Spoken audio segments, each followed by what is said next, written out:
காமராஜர் முதலமைச்சராக இருந்தபோது ஒருமுறை திருச்சி மாவட்டத்தில் சுற்றுப்பயணம் மேற்கொண்டிருந்தார். ஒரு நாள் காலையில் நிருபர்கள் அவரை பேட்டி காண அவர் தங்கியிருந்த அறைக்கு சென்றனர். நிருபர்களின் பல்வேறு கேள்விகளுக்கு பதில் சொல்லிக் கொண்டிருந்தார் காமராஜர். அப்போது ஒரு நிருபர், கள்ளுக்கடை திறக்கப்படுமா என்று கேள்வி கேட்க, அது ஏன் இப்போ என்று நிருபரிடம் பதில் கேள்வி கேட்டார் காமராஜர். கள்ளுக்கடையை திறந்துவிட்டால் உணவு பற்றாக்குறை ஓரளவு இருக்காது என்று நிருபர் விளக்கம் கொடுக்கவும், எப்படி என்று கேள்வியை தொடர்ந்தார் காமராஜர். சாப்பிட்டு விட்டால் ஒன்றுமே தெரியாது, பசியே இருக்காது என்ற பதில் அவரிடம் வந்ததும், உங்களுக்கு எப்படி இதெல்லாம் தெரியும் என்று காமராஜர் அடுத்த கேள்வியை கேட்டார்.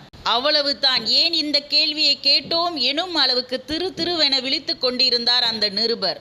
அங்கிருந்த நிருபர்கள் அனைவருமே காமராஜரின் சாமர்த்தியமான கேள்வியை உணர்ந்து சிரித்துக் கொண்டிருந்தனர்.